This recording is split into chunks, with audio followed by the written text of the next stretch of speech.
holding up the meeting. You get this seat. Your name is even in front of where you're supposed to sit.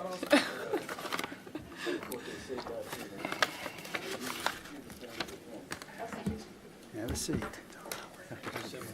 Yes, it's time. It's approximately 7:05. The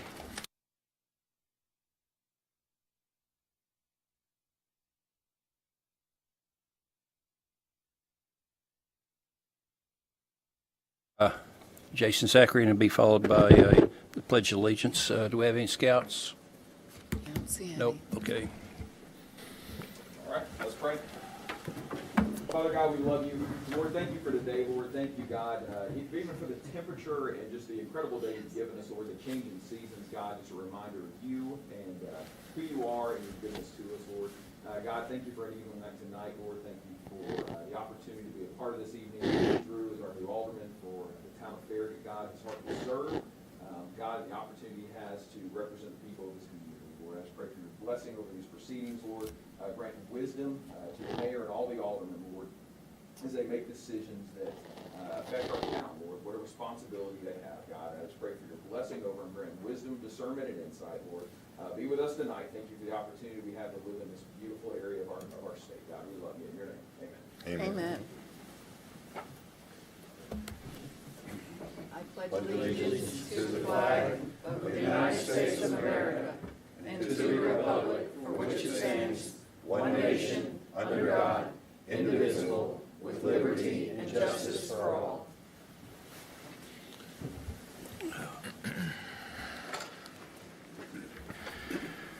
Okay, next was first business will be the oath of office for Drew Burnett.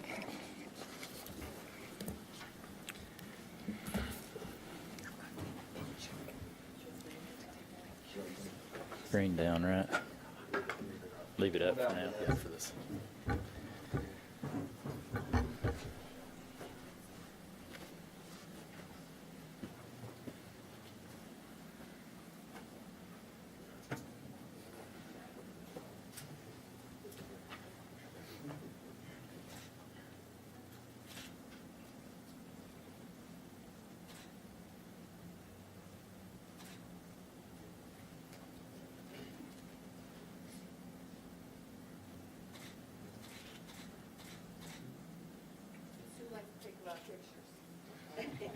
Got it? You good? All right. All right, in the absence of a Bible, you guys can stay up here. You don't please stay up here, guys. Stay up here. Well, let me just quickly say, this is special for me because I've known Drew for, I'm 41, so at least 25 years. And Holly and I, my wife and I, we were talking at dinner before we came in. If you had ever told me 6 years ago that I would be swearing in Drew Burnett as an alderman, I would ask, well, why would I be swearing anybody in? And why would Drew Burnett be an alderman? but with that being said, Ronald Reagan, when he was elected, he said, I only want people who have to talk into public service. And that's exactly what happened with this guy. He has all the leadership characteristics and qualities to be a fantastic alderman, and he has to talk into serving. We do not want people in government that want to be in government. We the people want people in government who have a desire to serve and want to be talked in, and have to be talked into serving, and that's this guy. So our town will be better because of his service. So with that being said, I'm going to be able to have the honor of swearing you. If you would raise your right hand, please, sir, and repeat after me. I, William Andrew Burnett, I, William Andrew Burnett, do solemnly swear or affirm do solemnly swear or affirm that I possess all the qualifications of the office of alderman that I possess all the qualifications of the office of alderman as prescribed by the charter of the town of Farragut, as prescribed by the charter of the town of Farragut, and that I will support the Constitution and that I will support the Constitution and will obey the laws of the United States, and will obey the laws of the United States, that I will support the Constitution that I will support the Constitution and will obey the laws of the state of Tennessee, and will obey the laws of the state of Tennessee, that I will in all respects that I will in all respects observe the provisions of the charter observe the provisions of the charter and ordinances of the town of Farragut, and ordinances of the town of Farragut, and that I will faithfully discharge the duties of alderman. and I will faithfully discharge the duties of alderman.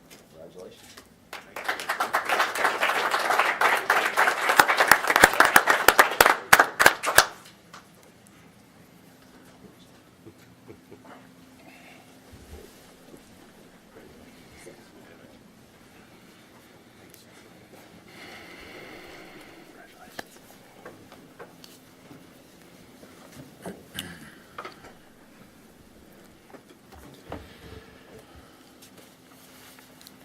And next up will be approval of agenda. Move for approval. Have any changes? No changes tonight. Do we have a second? Second. Yes, thanks. Okay. All in favor? Aye. Okay. Opposed? No opposed? Okay, next will be the mayor's report, and I don't really have anything to report unless maybe you do, Louise. I have. Okay, thank you. Tonight is the Farragut High School Bearden football game. So if we move this meeting along very quickly, we can make that game. Here. Hint, hint. Okay, so next will be citizens forum. Has anybody signed up? Mayor, I have one citizen tonight that signed up, Jack Farrell. Jack, would you like to step to the podium, please, and identify yourself? Or you, right over here? Podium right there. Just give us your name and where you live. My name is Jack Farrell. Mr. Farrell, you need to speak. Mayor and all the aldermen. You need to speak into. I'd like to introduce my daughter. They want you to speak into the microphone. Yeah, we're on TV, okay? So, Okay, to start over again, good evening to everybody. And my name is Jack Farrell. This is my daughter, Mary Miller, who's a 74 graduate of Farragut High School. And as concerned citizens, I live in Baldwin Park and have a big problem getting out of there with any kind of safety with a left turn out of Baldwin Park. It's almost impossible if you want to make a right and come back later and make a right turn. So I've lived here 6 years, and the problem is only getting worse all the time. I went down at the intersection of Boring Road and it's a Smith Road, and this is what you see coming up there. And some of these cars are going over the speed limit, and it's pretty hard to get out of there. In fact, a lot of times we just barely make it, just barely. I'm surprised it hadn't been but just 2 accidents that I know of. Now, on the what we're proposing is this marker down up the Smith Road about 200 feet will show Boring Road coming out here and have the drivers aware that somebody might be coming out of that street, and give us a little leeway to get out of there. So that's what I'd like to, and I'd just like to give that to whoever and for a sign to give it to the Farragut. Thank you. Go ahead and leave that at their own spot, because we need to talk about it. glad to take it. All the things. We enjoy living here, but the traffic's bad, really bad. We don't see very many policemen, not like where they used to live in Athens all the time. Of course, that's another story. Mary, can you introduce who you are? I'm sorry. I'm Jack's daughter, his oldest, Mary. And we just have one other thing, that there's wild turkeys all back there on Boring Road. And we were wondering if maybe we could get a little wild turkey crossing sign, because they are in the street. And, you know, people, I don't think would drive real fast there, but still, you know, it would be a shame to see a little wild turkey, you know, hit. Where on Boring Road? You're talking about the unimproved area of Boring Road is where the wild turkeys are? Yes, they're on both sides of Boring Road. Okay. Yes, so I'd like to, you know, if you all could, put a sign, you know, on the Ingalls part of Boring Road, and then the one off Smith Road too, because they are, you know, walking across the road on that busy part too, where people come into the neighborhood, so. Smith Road? On the Smith Road? No, on Also Boring, both sides. yeah, Yeah. on the Smith side and then the Ingalls side, they're there too. Mary, can you leave that there?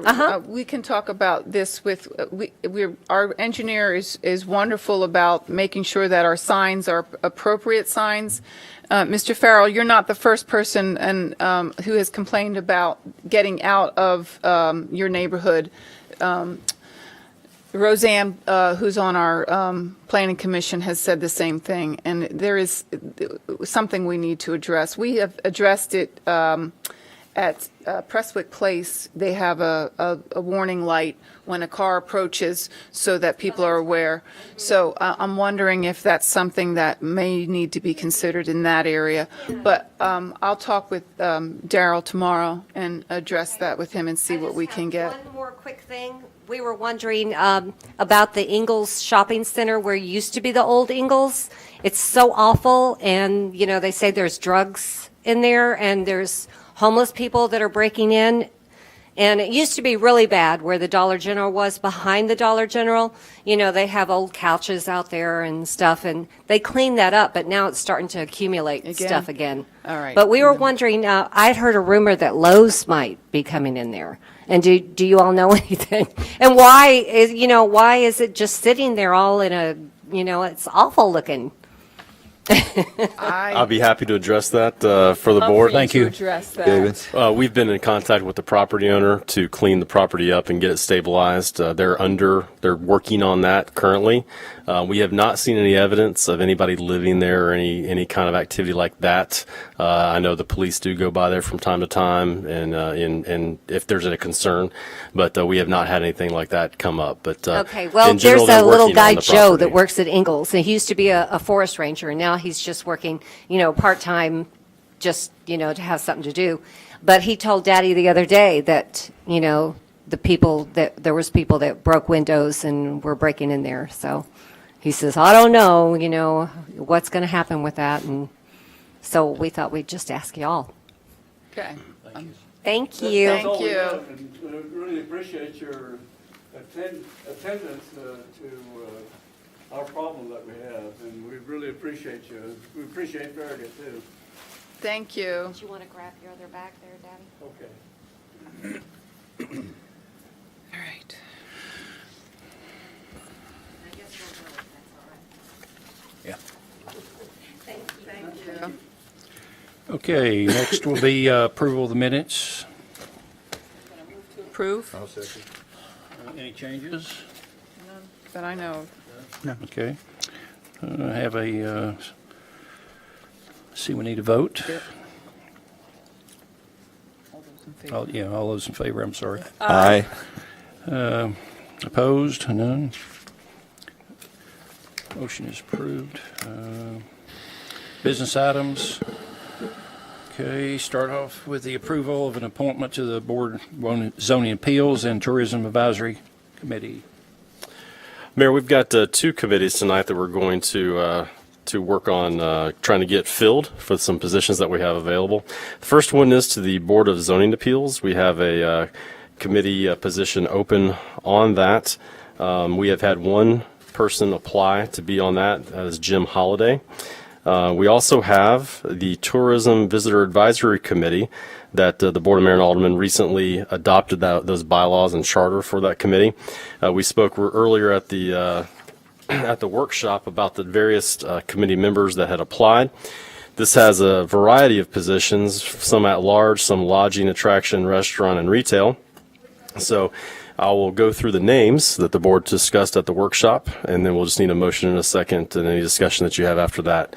The at-large members are Allison Mingle, Michael Bellamy, Christine Gilbert, and Wendy Robinson. The lodging member is Akshay Hira. The attraction member is Ashley Lynch. The restaurant member is Angela Wolf Sanders. And the retail member is Julie Blaylock. I'll be happy to try to answer any questions if the board has any. So am I moving for approval? We're doing both of them at the same time, Board of Zoning Appeals and the... You can, yes, ma'am. I'm going to move for approval of the appointment. Do I have to do the names or you've... I just did The them appointments unless, as per David Smoke's listing for the Board of Zoning Appeals and the Tourism Visitor Advisory Committee. I'll second. Discussion. Any discussion? No discussion? Okay, all in favor? Aye. Aye. Opposed? None. Motion carries. Okay, next will be the Parks and Leisure Services Department name change to Parks and Recreation Department. In the mid-1990s, the town's recreation department changed its name to Parks and Leisure Services. Leisure was a relatively new term that was being used in both municipal and county parks and recreation departments, and it also was associated with university degrees. It is not unusual for certain buzzwords to have a lifespan, and it seems that leisure services was the buzzword for many years in Parks and Recreation, but the general public really never totally understood that or embraced it, and it can be confusing. So we frequently resort, when people look at us like this with leisure services, we resort to Parks and Recreation as a way to explain it. So we felt like Parks and Recreation was clean and descriptive, and we're asking for approval to change the name. This is a good time for us to do that. We'll be working over the next 6 to 10 months on our new community center, and we'll have a lot of signage going in up there, so we could gradually change the name as things need to be changed.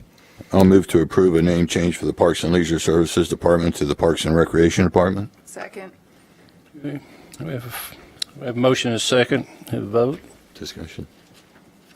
I don't have anything to say. I'm fine by this, Yeah. so. Okay. All those in favor? Yeah.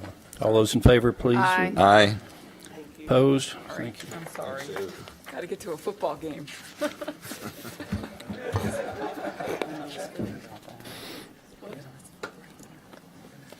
Okay, next will be the approval of Resolution R 2018-09, Hazard Mitigation Plan. I'm Bart Hose. I'm the I'm Community Development Director. I'm here for the adoption of the updated Local Hazard Mitigation Plan. It's a multi-jurisdictional plan. It covers the town of Farragut, Knox County, and the city of Knoxville. It was developed jointly amongst those local governments. It's a required 5-year update, and that's a FEMA requirement of the 2011 plan.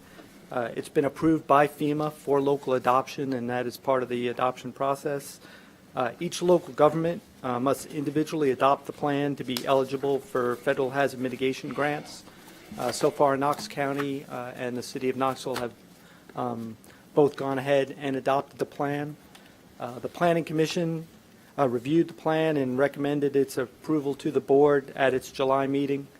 The board discussed the plan at a workshop that was held on September 13th. If you all have any additional questions, I'll be happy to try to answer those for you regarding the plan or how it was developed. If not, staff recommends approval of Resolution R 2018-09 and the adoption of the plan. I'm going to move to approve Resolution R-2018-09 and the adoption of the Knox County, City of Knoxville, and Town of Farragut Multi-Jurisdictional Local Hazard Mitigation Plan. I'll second it.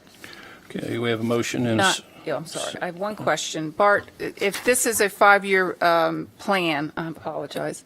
Is there much change from the last 5-year plan? Is there a lot that evolves in that time period? You know, it really depends on the jurisdictions and the available data and the amount of development occurring. You know, if there's better data or if there's better analysis done, of course. If there's a lot of development that might be occurring in particular hazard areas like floodplains, you know, that could be a change. Typically, the bulk of the change is in the identified potential mitigation programs or projects that may come about. Okay. That's all I have. I have a question. When can we apply for the grants? Is this immediately, or is there a certain time frame? Basically, the way the process will work is this resolution will be forwarded on to TEMA, the Tennessee Emergency Management Agency, and then on to FEMA and the Region 4 office in Atlanta. Then we'll get a letter back from them indicating that we've adopted a plan and we're now eligible. The mitigation grants go on a cycle, and there's 2 grant programs that are yearly programs that are separate line item funding, you know, type things from Congress. And then there's one that's actually tagged to the amount of disaster money that comes into the state. And so there's a regular cycle for those grants, and I could get the exact cycle for you from TEMA, but I think typically those grants are applied for in the spring, but I wouldn't swear to that. I'll check on that for you. And I think during our workshop, we talked about a flood area on one of the roads we're looking to expand, and then we also looked at sinkholes and so forth. So if a project is underway, can we still go back and look at? I think it depends on the type of projects. I'm not a grant expert on that. I think there's some that once you break ground on them, or once you're well along in the planning phase, you're not eligible anymore. I think there's others that can. I'd also say that even if there's not mitigation grant money available, having this plan in place and having that documentation could also potentially boost your chances or your scores in other type of grant applications like CDBG grants and that sort of thing. So just having sat down and gone through the planning process and looked at the issues and identified some potential mitigation projects or programs is, I think, helpful for both your overall planning efforts and also for grant applications. I have no further questions. No other? Okay. We have a motion. We have a second. All in favor? Aye. Opposed? None. Motion passes. Okay, ordinances, first reading. Ordinance 18-14, first reading of a ordinance to rezone partial 95 and a portion of partial 94, tax map 152N, Group A, being the end of Thornbush Lane in the Sheffield subdivision. 6.27 acres from R1 and A to R1 OSR. Dave Wilkinson, applicant. This rezoning request involves rezoning an existing parcel and a portion of a second parcel that were both part of a re-subdivision plat that was approved by the Planning Commission at their last meeting on September 20th. The properties that are involved in the rezoning are currently zoned R1, and then there's a portion that's zoned agricultural to the south there on the screen. The property itself is just west of the developed portion of Sheffield subdivision off of Turkey Creek Road. It will actually, if approved, this tract, this 6.72 acres, will become essentially the next phase of Sheffield. And all of Sheffield is currently zoned to open space residential overlay. So what they're requesting to rezone this property to is consistent with the remainder of Sheffield. It also is a good fit from the staff's perspective for the property itself. Most of the property is open pasture, but then as you go further to the west toward Little Turkey Creek, it does slope off, and then there's some tree-covered areas that, and basically, this particular zoning district would give the developer a little more flexibility to work better with those natural characteristics of the property as opposed to just a traditional R1 or R2 type of development. There's also a substantial drainage area to the south of the property that again, that and then the western portion on the preliminary plat that the applicant has taken through the Planning Commission are both shown as parts of their open space. So we feel that the requested zoning district is a good match for the property and is consistent, with the remainder of Sheffield and the general plan of development in the area. This was presented to the Planning Commission at their meeting on September 20th. And they unanimously recommended approval of ordinance 18-14, and the staff also recommends approval. I'll move to approve ordinance 18-14 on first reading. Discussion? I have none. None. I have none. Okay, motion to approve. We have We have a motion. All in favor? Aye. Aye.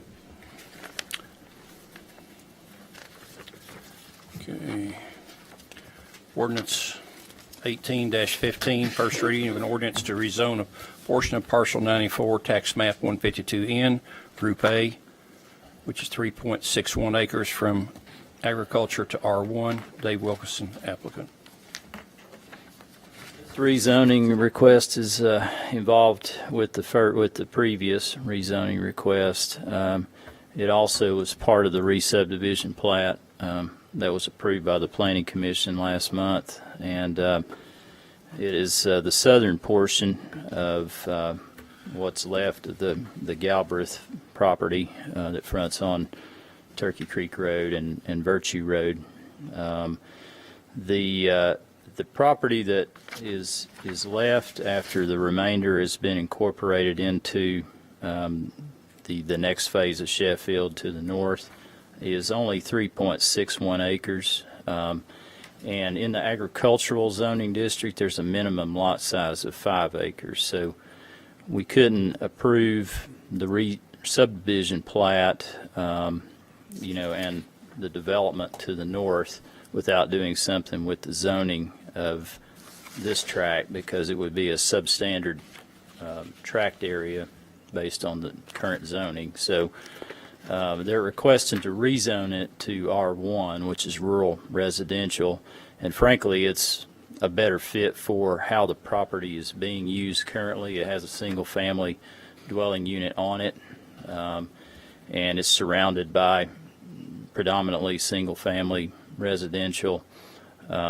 It would not be large enough to be rezoned to the open space residential, because that too has a 5 acre minimum lot size. So when the staff was working with the applicant on trying to address this issue, we felt like the R1 was the most appropriate zoning district for this and for how the property is currently being used and the surrounding context. So when this was presented to the Planning Commission for their recommendation on September 20th, they unanimously recommended approval of ordinance 18-15, and the staff also recommends approval. I'm going to move to approve ordinance 18-15 on first reading. I'll second. I have a question real quick. I'm sorry, Mark, because I didn't ask this before. Sure. If they wanted to subdivide this, they would have to go through the Planning Commission, though. Yeah, I mean, it depends. I guess if you did yeah, they would, because they'd have to request a variance from certain things. So yes, Okay. there's no way you could subdivide it without having to go to the Planning Commission. Okay. Yeah. That's all I had. I have no further questions. No, none? Good. None? Okay, all in favor? Aye. Opposed? Motion carries. Town Administrator's report here. Mayor, just a couple things tonight. One is, I think everybody saw recently that we've been able to get a lot of great hires into the town recently. We've had several open positions for a while, and we were able to get many of those filled in the last few weeks. Janet Curry, our HR director, has been very busy getting those things done. But one's here tonight, and our newest member, Trevor Hobbs. I think everybody's had a chance to meet Trevor so far, but he's now working in administration and helping me out, so I really appreciate that. But we've got a lot of great employees now helping us out with the town, and look to get a lot of great things accomplished. Also this weekend is the Crafts and Ale Festival that the Chamber of Commerce is putting on at West End Plaza from 9 to 5 on Saturday. So we hope we get a big crowd out there, and should have a good time. And also, if anybody wants to get a free flu shot, you can go to the high school on Saturday morning from 7 a.m. to 12. The Farragut Rotary Club will be out there providing those free flu shots. So Walk over and have some beer. anybody wants to do that, they can go do both. So Are you helping out on that flu shot? I'm going to be wow. there all morning. So I am not going to be shooting people. I'm just going to be handing out some paperwork, unless anybody wants to be brave enough to take one. So. Shot, so I'm good to go. Hey, sounds good. Town Attorney's report? Have a long report, but I think probably wouldn't be good to give it tonight. So Louise wants to go to the game, so I guess we better leave. No report. Report. Adjourned.